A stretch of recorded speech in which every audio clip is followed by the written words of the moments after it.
So welcome to another edition of our Liftoff webinar series presented by Lyft.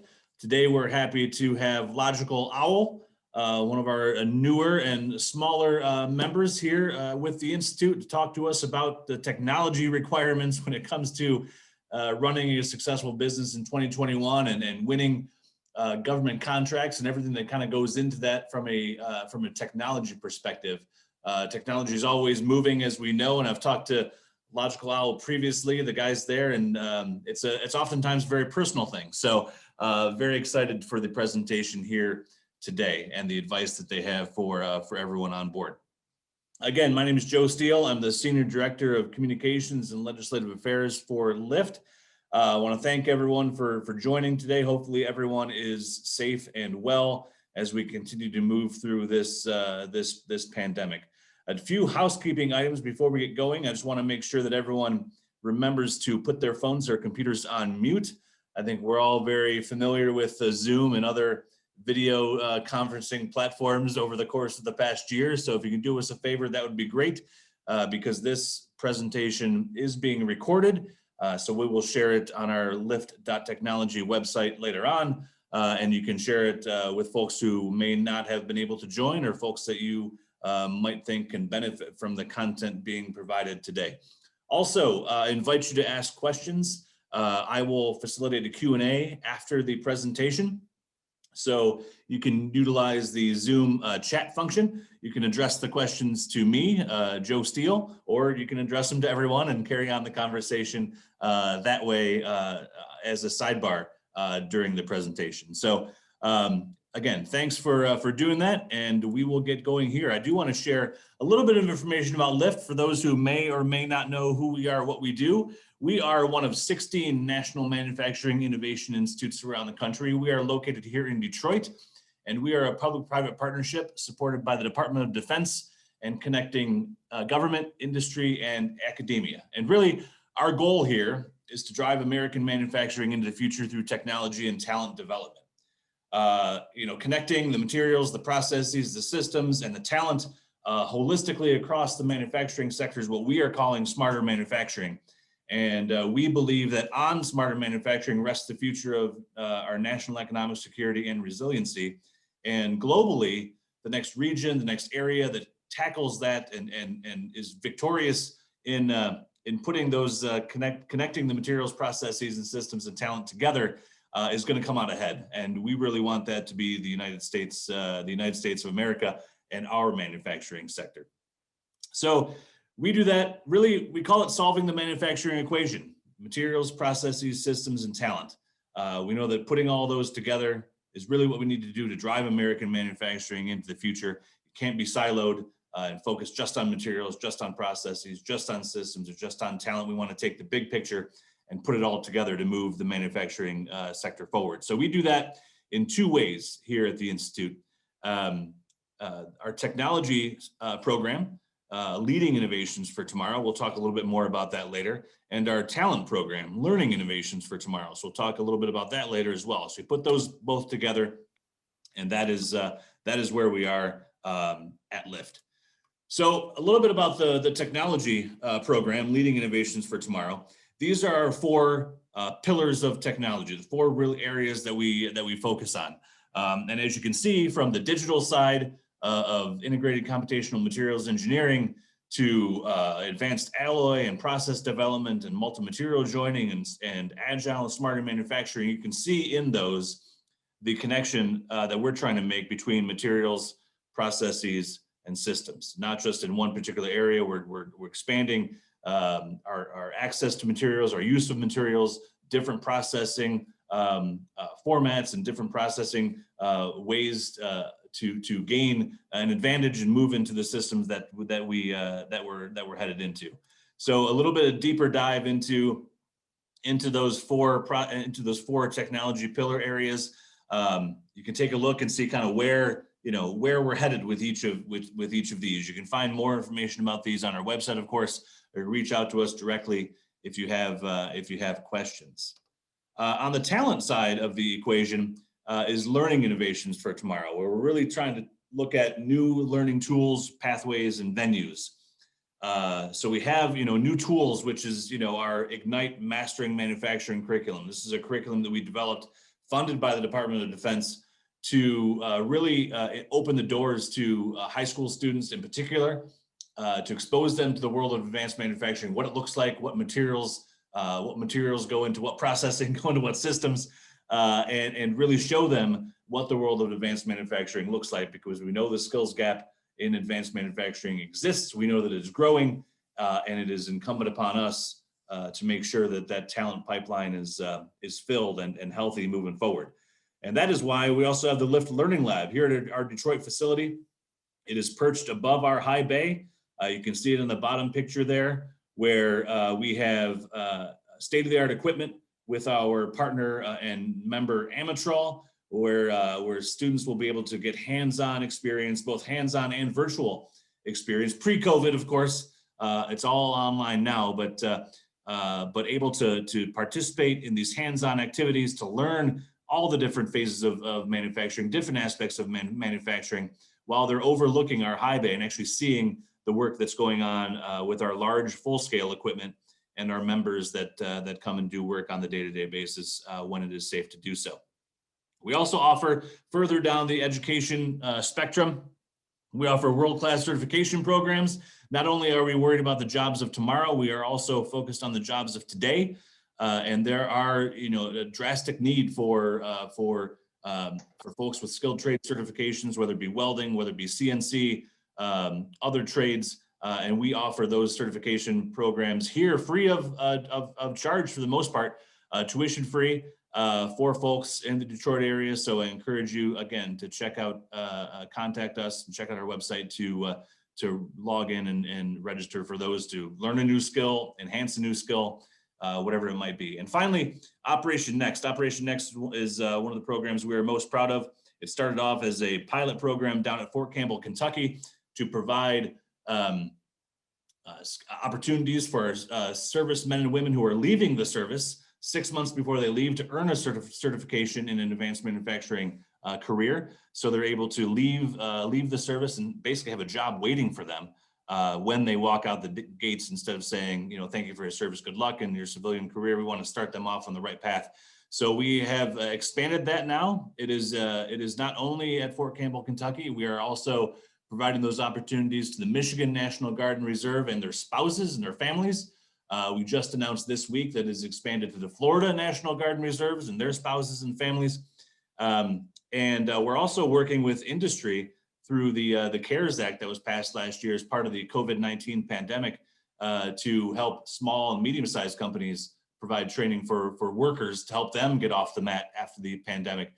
So in Detroit and Pittsburgh, we're also providing certification classes for in those areas. So doing the best we can to make sure that the talent pipeline is robust and healthy, and Operation Next is certainly one way that we do that. So finally, I mentioned that we are a public-private partnership with industry, government, and academia. We are a membership-based organization. I mentioned that Logical Owl is a member of ours. So what do we get as a member? What do we offer as a member? Well, this is the LIFT Advantage, and we offer all of these things to our members.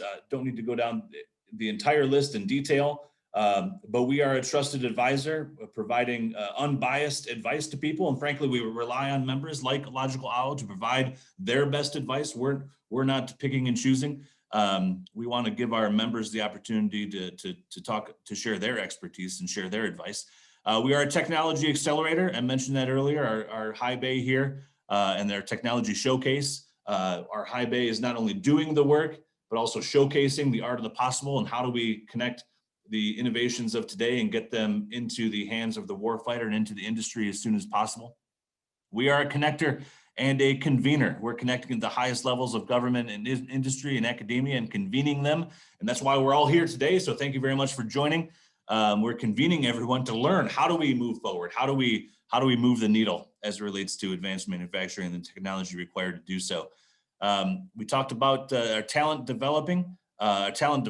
We are providing new tools and new techniques to make sure that the workforce is prepared and ready to use these innovations when they hit the shop floor. And finally, we are a government partner working across federal government We want to make sure that that industry has the opportunities to do that and to move their innovations forward, not only into the hands of the marketplace, but also into the hands of the warfighter as well. So I want to thank you again for joining us. Follow us on our LinkedIn and Twitter channels. You can also reach us on our website and our phone numbers there. But that is LIFT in a nutshell. So any questions, you can please reach out to us directly. But in the meantime, I do want to hand the presentation over to Marvin Williams and the Logical Owl team to take us away on their presentation regarding the technology to move forward. So Marvin, I'm going to stop sharing my screen and you guys can share yours. Take it away. Thanks, Joe. Appreciate it. Appreciate the time. As Joe mentioned, Logical Owl, we're a local tech company here in Detroit. We provide tech infrastructure for businesses. We're minority owned. We're a full-scale partner, technology provider. If you're in the Detroit area, we're in the Fisher Building. Our job is to help businesses with their tech needs. So really focusing on the tech infrastructure. And so especially with COVID, which we'll get into a lot, there's a lot of changes. You know, more working from home, more working remotely, coming in and out of the office. Some of our core areas are really structured cabling, internet, security services like cybersecurity, IT support. Actually also door access control and security cameras. As listed here, some of the services we provide. So again, internet, structured cabling. If you are a retail place looking at your POS solutions, we're agnostic with those. Just making sure you have the right fit, right software, getting good rates. We're going to kind of go through VoIP versus traditional phone lines. Looking at managed networks, so your Wi-Fi, your infrastructure, your network infrastructure, opposed to just cybersecurity. Surveillance and access, which I just touched on. That's really going to be door access control, security cameras, looking at those things, making sure that they're intertwined and working in unison, and IT support. The basis or one of the foundations for your business is really going to be your internet and making sure you understand your internet needs. You know, sometimes we run into clients that still have low internet. They don't know that they have other options in their area. So DSL is more outdated, but we still do have clients that have it, or they might use it as a backup. Business cable is the most popular. That's the one that most people have, whether it's through Comcast or Spectrum or WOW, Charter. There's multiple providers. And then we have some clients that have fiber. We helped LIFT implement fiber at their location, for example, making sure that they are built out to handle the bandwidth needs of some of the programs that Joe was talking about. So people coming in and out of all the time, their bandwidth needs go up.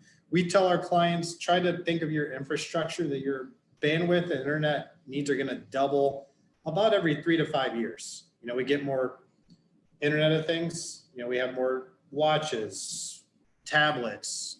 People are bringing their own devices, streaming more, whether it's videos, webinars, Netflix, etc. Those just demands go higher and higher.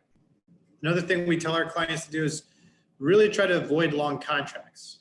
Different internet providers might come into play, and the cost usually goes down in technology, generally speaking, as the technology goes up. So I think a good kind of rule of thumb or thinking about that is you bought your first flat screen TV. It costs more money and it wasn't as good as the flat screen TV you have now. That's just a general rule in technology. A lot of times, your 2-year contract prices will be the same as your 3-year contract prices. So if you're working with someone, and we help people with their internet contracts, but if you're working with the provider directly, find out, hey, what's your pricing on a 2-year contract if they offer you a 3-year one? If you're a new place, a new business, factor in lead times and construction times.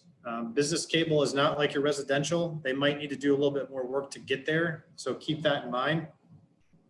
Try to work the problem backwards. Look at your bandwidth needs as an organization, what you need. Look at the specs for the devices you have in place, the software you're using, how many people you have on site.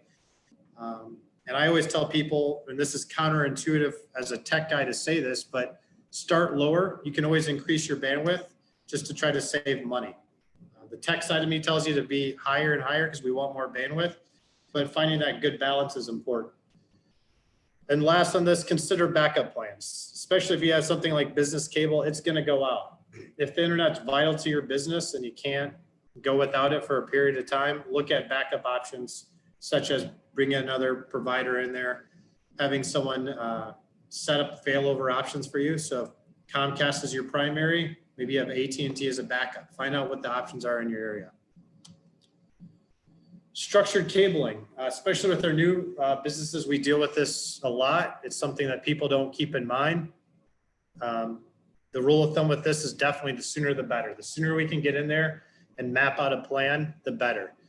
The rule of thumb is if the device doesn't move, we want to hardwire it. So if you have a TV, we want to hardwire it. If you have a desktop, wireless access point, things like that, we want to hardwire it. It's more stable. It's a more secure network and connection. If it's something that's going to move all the time, like a laptop, it doesn't need to be hardwired. So phones, wireless access points, printers, security cameras, TVs, speakers that aren't moving, door access control, all those things are going to need to be hardwired. The other thing is, if you're working with a cabling provider, it's not us, someone else. Think about asking to make sure you're getting, I'd say at least Cat 6 opposed to Cat 5. A lot of times the prices are pretty nominal now. They're pretty much the same. And you really want Cat 6 cable. The bandwidth throughput is higher. And again, going back to that, and that's the only difference between Cat 5 and Cat 6 is the cables from the eye test look the same, but Cat 6 has a higher bandwidth throughput.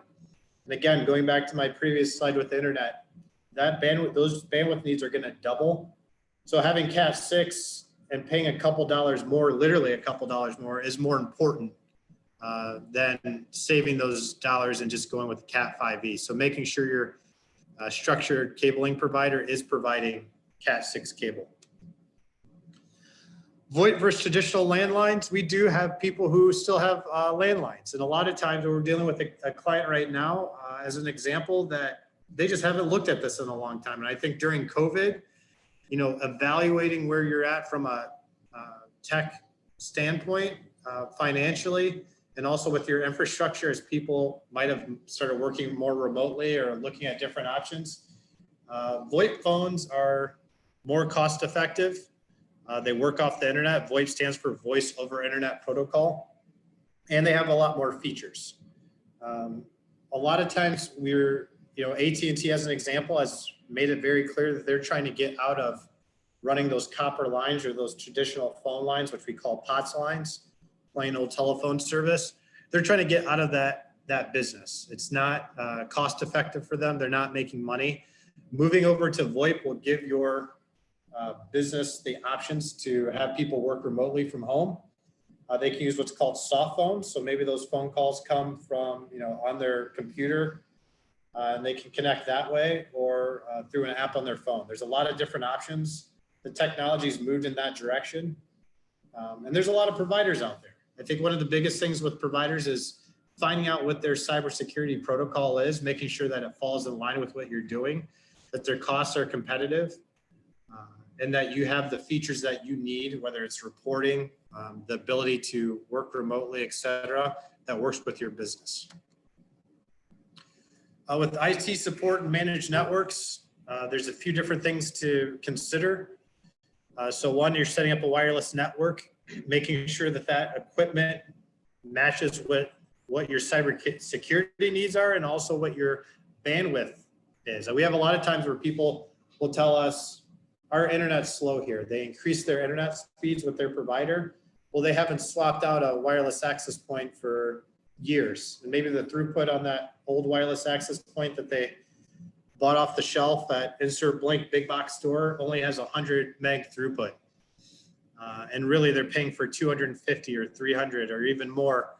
And that's a problem. Making sure that it's going to bottleneck your internet service, you're only going to get what that device can push through. So making sure that the devices that are set up and someone's working with you on that match what your bandwidth needs are. Cybersecurity, we have a lot of different customers that have a lot of different cybersecurity needs. Just being a full tech provider, we have clients as small as bakery, and then we have clients that are as complex and big as Lyft, as an example, that have very particular and rigid, rightfully so, demands on the cybersecurity. When they implement a program with kids coming into the building, we have to make sure that those kids aren't doing things they're not supposed to, or jumping on different networks, or meeting government regulations. That's different than my bakery client, as an example. But looking at what your cybersecurity needs are and what your industry is, we have medical clients that need to be HIPAA compliant. If you're taking credit cards in your retail, making sure you're PCI compliant. Understanding your cybersecurity needs is important, and there's little things that we'll go talk about a little bit later that you can do. They're kind of the low-hanging fruit things, just to make sure that you're implementing good policies. Especially with COVID, we're seeing a lot more remote working. We see a lot more what we call hotel working, where people are coming in for a day or two, a week, or just a couple hours for a meeting, etc. Making sure that the policies for cybersecurity are in place, not just in your building, but outside of the building too. So if they're accessing servers, accessing information remotely, that is falling in line with what your protocols are, and that you're still secure. And then from IT support, looking at what model makes the most sense for you. At Lyft, as an example, they utilize a managed service provider. So they have 24/7, 365 access through one of their partners, Data Tech Cafe, who's also a partner in this with Lyft. And they provide remote service, and when they need to be on site, they are on site. We're seeing a lot more of our clients go to that model. One, it provides them full access.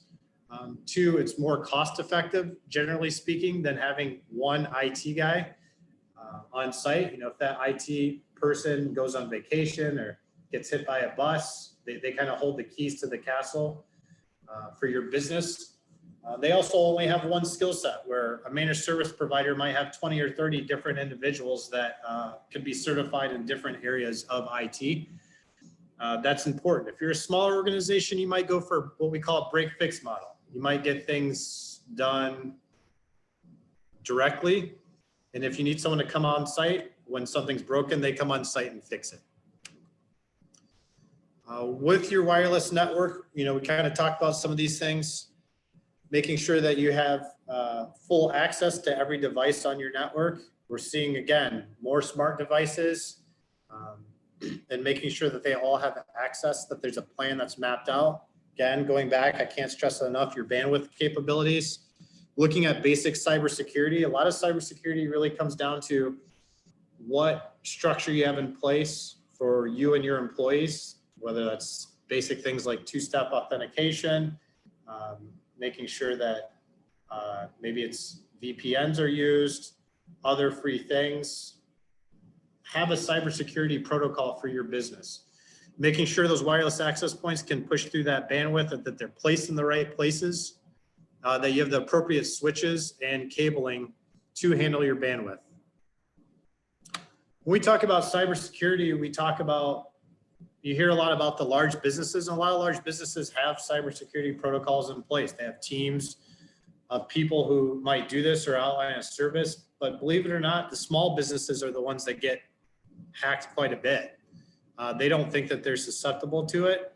And here's some stats you can see on that. What I kind of tell my small businesses are, can you afford a cybersecurity attack? There's a lot more options out there. There's a lot more services. It's something that you should explore and really look into, because it is important, and we're seeing it increase more and more. And hackers are going to go after what we call leaky devices on your network. They're not going to try to attack your computer directly. They might attack a security camera that you have on site, or a phone, something that's on your network. Maybe it's your router. So making sure that you have some sort of cybersecurity is important.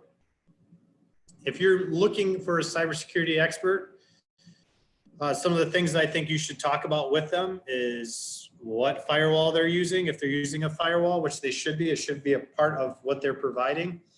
Are they providing penetration testing?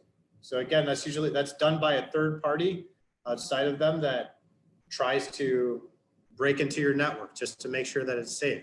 What threat prevention numbers are they using or measures? Making sure they're industry specific, as we talked about before. If you're medical, make sure that you're HIPAA compliant. If you're running credit cards, you're PCI compliant. If you're an agency like Lyft, making sure that you're NIST compliant, which Lyft is NIST compliant. Those are things that they talked about. We went after as we partner with them to make sure that we're falling in line with whatever their industry standards are so that they are compliant. Also, it's not just the firewall, it's not just the router, but all the devices on your network need to be protected. Again, a hacker's going to go after the low-hanging fruit, the things that have exposure on your network. Just because you have antivirus on your computer doesn't mean your network is safe. When that stuff goes from your computer to the router and to the modem, that's where they're going to hack.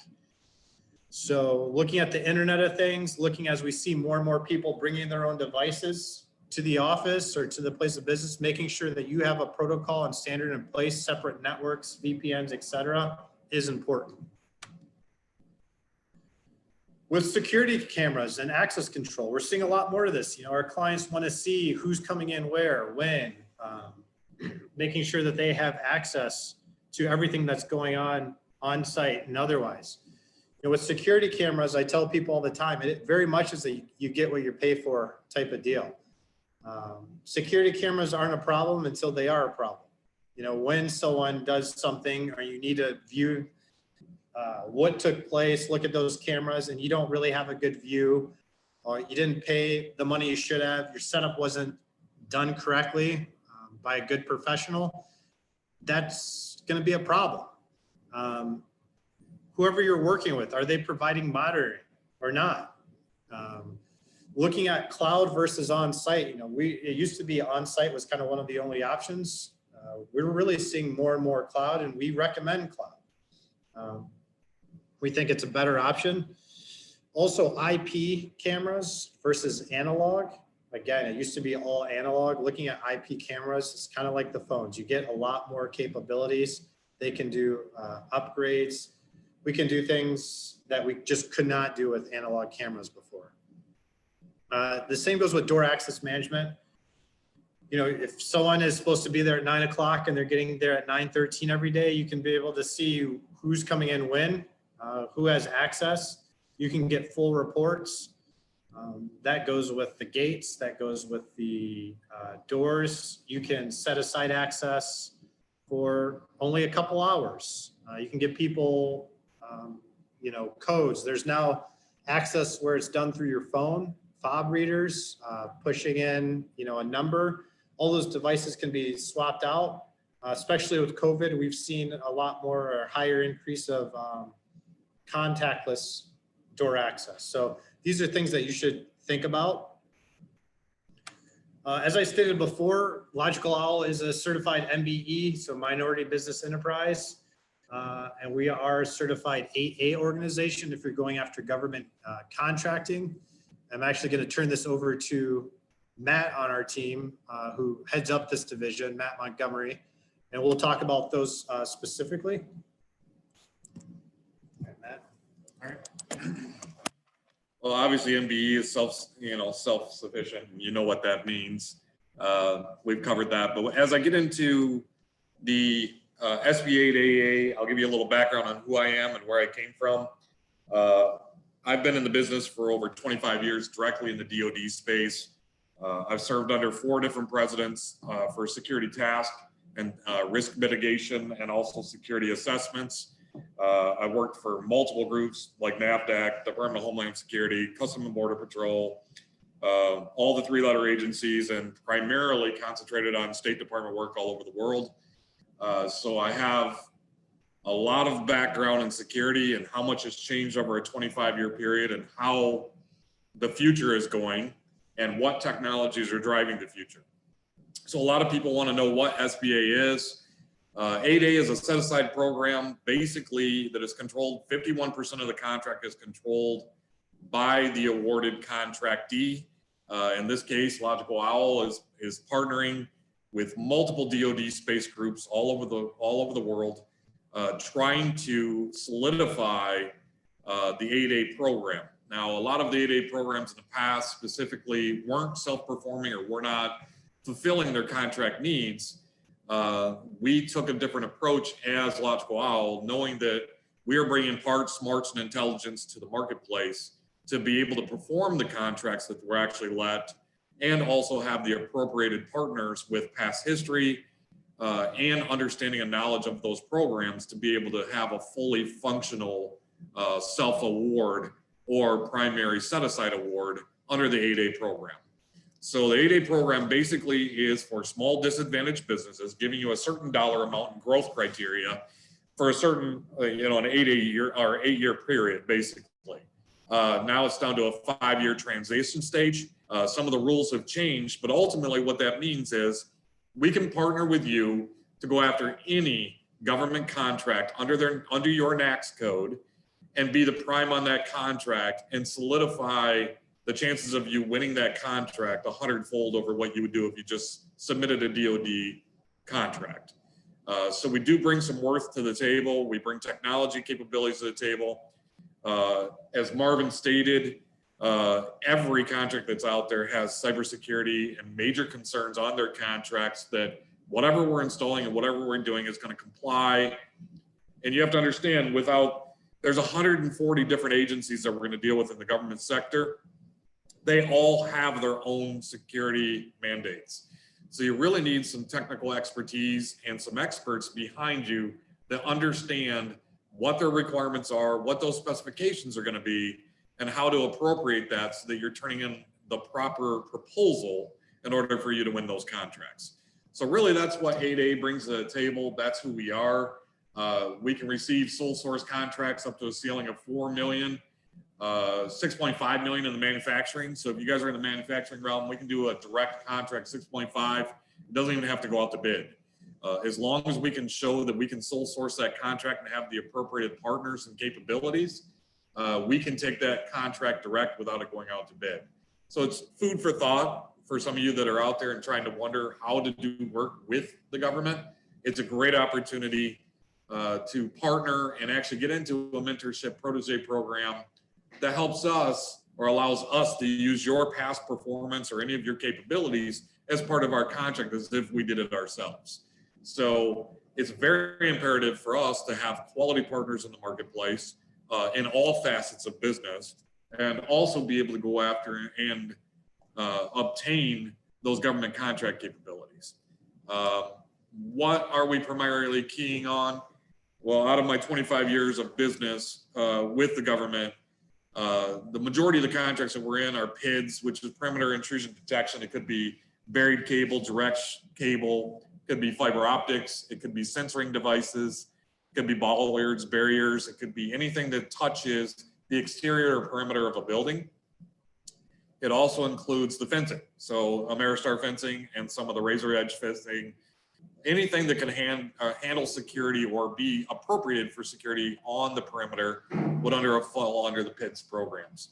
PACS, which is physical access control, card access, switches, all the devicing, all the way back to the head end, and the servers and the cybersecurity that goes along with that.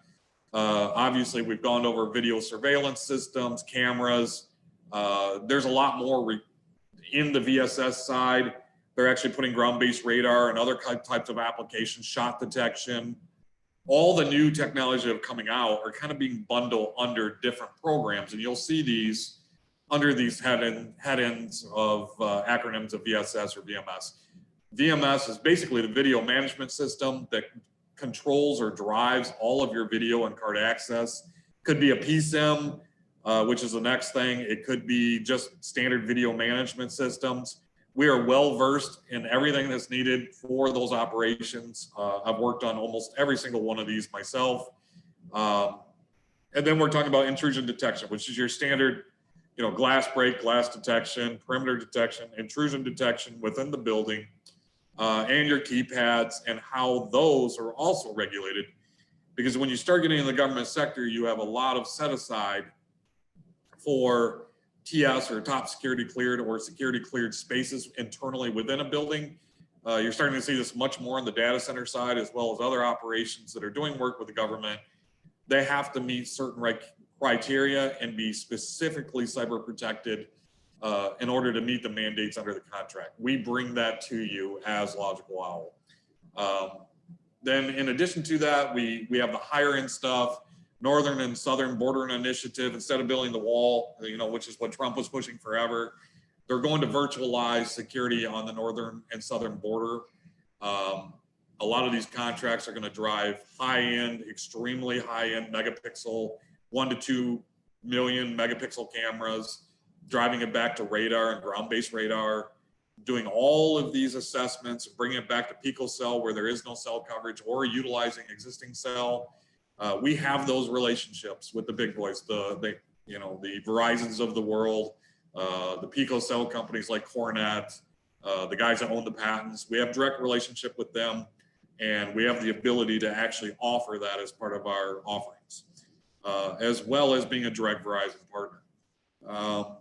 In addition to that, asset tracking is always a major factor. Where are parts and pieces going? Can we do it real time?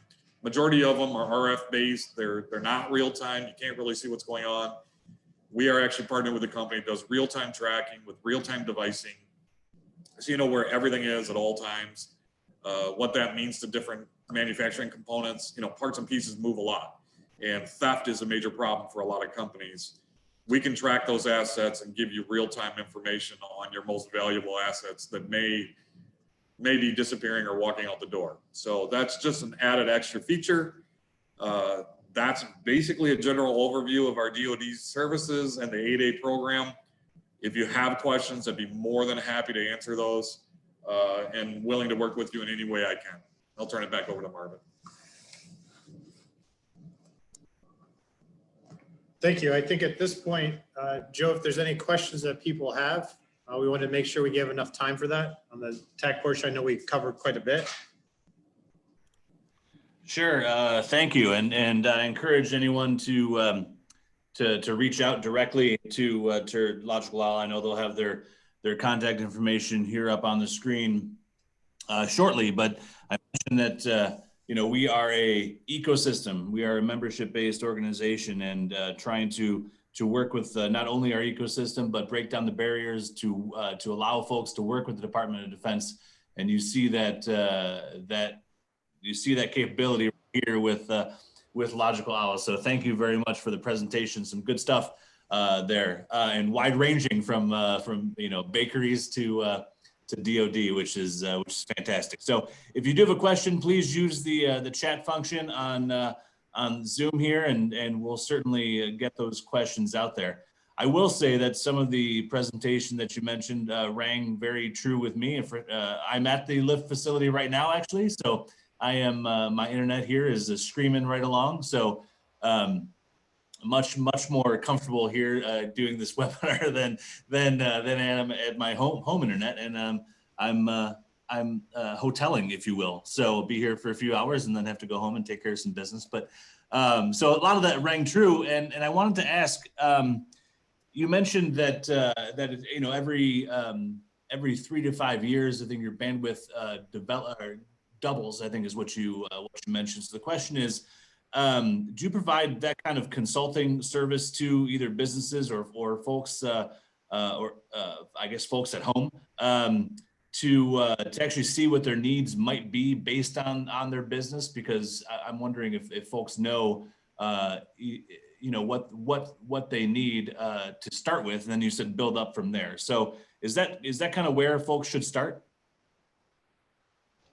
Yeah, I think a good place to start is exactly, figure out what you have right now, but also if you're purchasing devices or looking at devices, that you currently have. As an example, I had a client the other day who only has, I think maybe 150, 200 meg circuit at their business, but we got a modem that could handle 1.6 gigs. That modem was about roughly $100. Could they bought a cheaper one? Yes. And I don't want to be flippant about money. I don't think $100 is too much for a modem. but there's options for less than that, $30 or $40, but it's in his best interest to get that modem because he would have issues sooner than that. So I think you kind of got to look at your internet, not just your internet, but your whole tech infrastructure, kind of like if you're building a building or a house. You need to make sure you have a solid foundation and that you plan ahead. You don't just plan for, this is what I have right now. So looking at what your bandwidth needs are right now, but then also looking at what are your plans for the future. And some of that, obviously we didn't know. We didn't know that, a few years ago that people were going to be streaming as much content as they're streaming right now, not to the level that we're doing before. I have a Apple Watch on right now that's using the internet, and I have, my phone and my laptop. Other people have tablets. Also with internet, we didn't get into too much detail, but you have business cable is shared amongst everyone. And so as more people are utilizing that service, there's less available. So making sure that you take that into account. I think the other part too is looking at mitigating risk with security. So are these devices that you're purchasing, not only do they have the bandwidth needs, but do they have the security capabilities that you need? So once you are ready, which I would not recommend for anyone to not take security risks seriously, but once you are ready to move forward with that or something you're thinking about, that you have the capability to do that. You have the right stuff in place. So you're not just buying something for now that really you needed something else. So mapping that out and architecting that is something that we do quite a bit of. It's interesting because you mentioned a lot of the devices. I mean, again, personal experience being home with kids in school online and then trying to work at home at the same time. Internet was slow at some point, so I had a conversation and looked at the number of devices that were hooked up to my internet. And there's no way I have that many, but as you sit and think about it, there's more than you think, right? That are connected to the internet and drawing from that and then slowing it down. So certainly something to consider. I did want to ask about, you talk about security. Have you seen any, or do you work with companies in terms of their security, not only on-prem at their facility, but as more and more people work from home? Can you talk about that a little bit? What should companies consider as employees are working from home and don't have the stability or peace of mind that they have the on-prem security, but they're dealing now at their home offices or dens or basements, wherever it is. Can you talk a little bit about that and what people should consider? The more we go down this path of working remotely. Yeah, I think that's a great question. I really see right now, just in America as a whole, we really have two businesses. We have tech businesses and non-tech businesses. And I think COVID's really sped that disparity up quite a bit. And I start by saying that is I think you need to treat your business as a tech business first.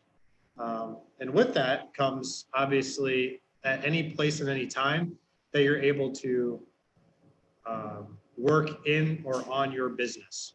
And so as we see more people now working from home or quickly needing to move, that transitioned a lot of services and things that were done on site to now off site, and making sure there's a bridge for that and a plan in place. So again, making sure that, hey, were you utilizing cloud services? Were you utilizing different software that would give your people the ability to work off site and is still protected, encrypted? Are we VPNing, which is a virtual private network, into the business, servers, software, et cetera, to allow people to work from, remotely? I think, again, it kind of comes back to that future-proofing portion of it. Obviously, some aspects of our business, because we cover a wide range of technology, it being on-site stuff, some of that went down during COVID, where other areas went up quite a bit, which so that IT support, helping people with home setups. Again, if you have a VoIP phone and VoIP phone service, do you have it where it rings or you have an app on your phone or it rings to your computer, which we call those soft phones? You know, did you need to take the physical plastic phone off your desk and take it to your house? You know, if you were utilizing landlines, which that's not too applicable now. Most people don't. Most people have VoIP phones. But it's that same kind of mindset or thought that, hey, at any moment we can work from anywhere is important to businesses. And I think now kind of some of those setups, you know, being able to work collaboratively, just like through Microsoft Teams, you know, we're doing this obviously through a Zoom, or if this was a different day and time, I'm right around the corner from Lyft, right? You know, I'd be in there right next to you, Joe, doing this presentation. But making sure we have the setup to do this remotely and that people can do this work remotely is important, because not to sound like an old man, but time is money, right? And that is important. Yeah, no, it absolutely is. And as you know, I'm kind of going to trying to combine two questions here. The one of the questions was about you know, we're in this age of and have been for a little while, but even more so now, I think of bring your own device and working from home and making sure that is secure.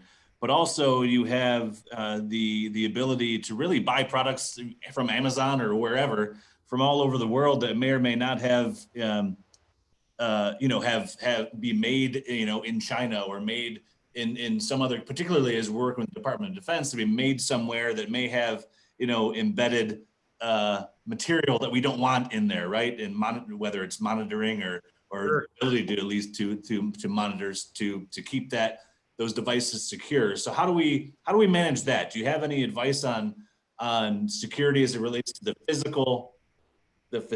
physical device that we're talking about, whether it's a camera or it's some kind of or maybe even a phone or some other just device that may be made Sure. overseas that that may be, you know, listening in when we don't want it to?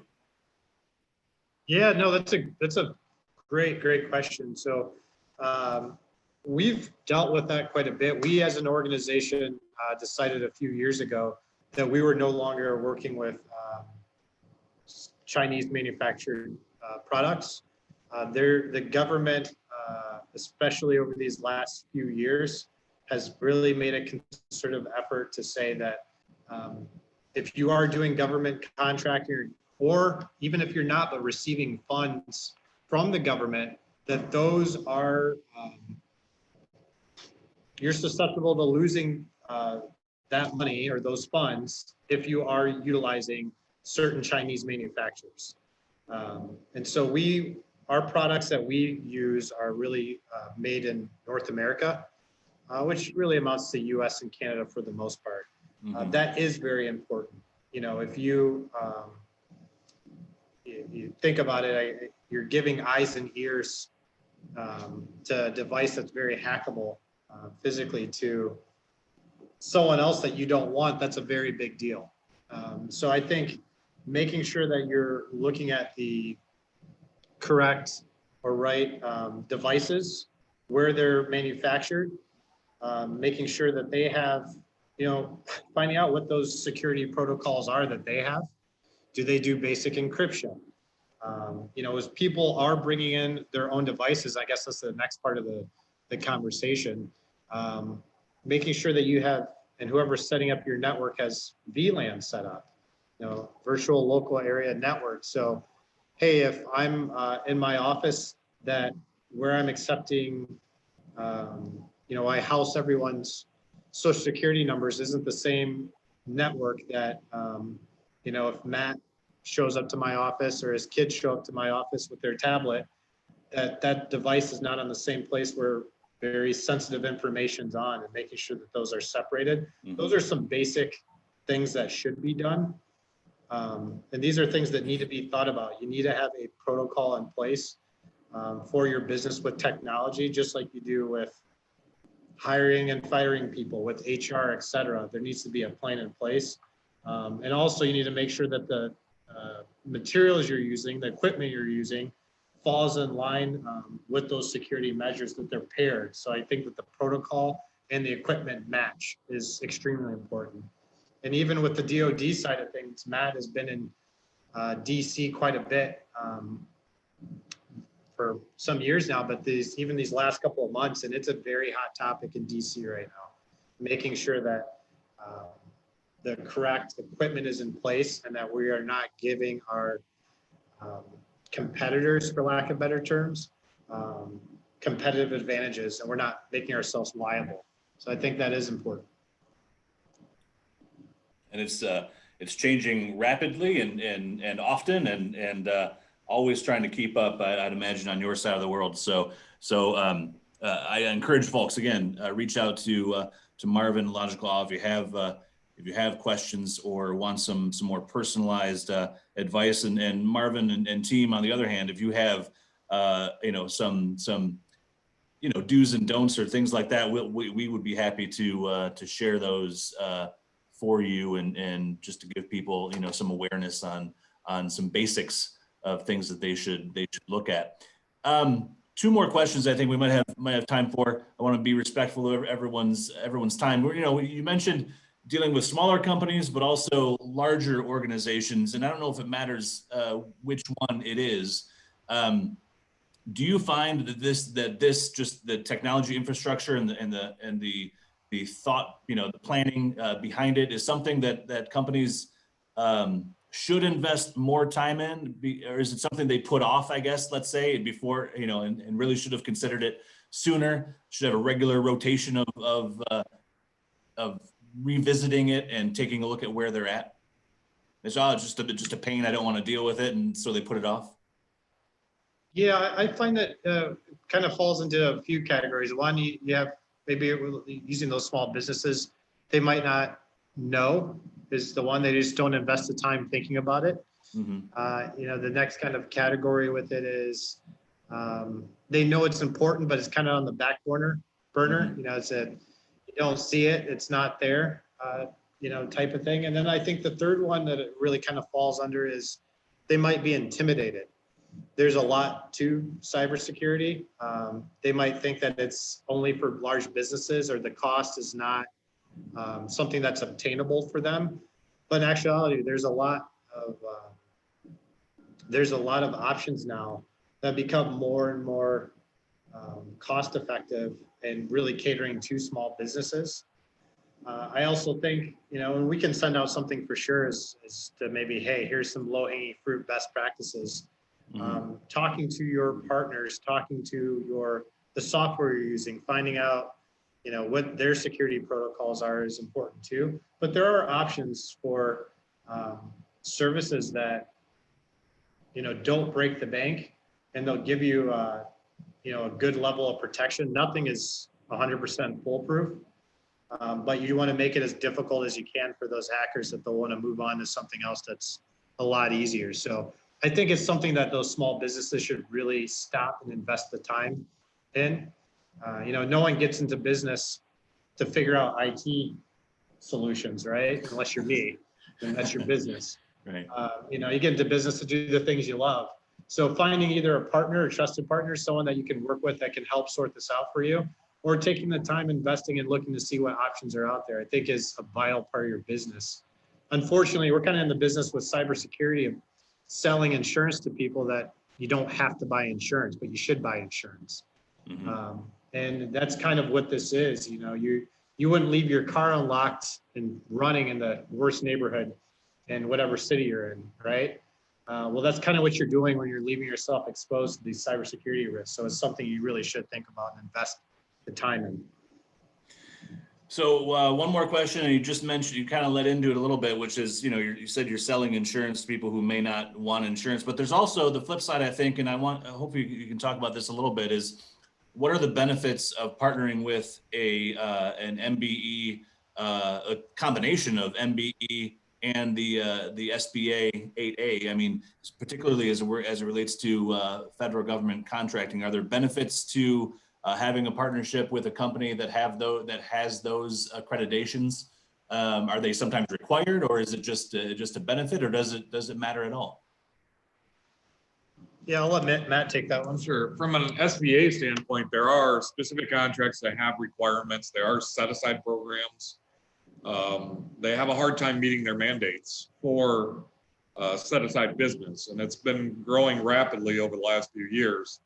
I know that moving forward in 2021 and 2022, a lot of the security task force are centralizing or concentrating on exactly what we've been speaking about today. How do we get our people functioning from home without giving DoD space information over the open internet?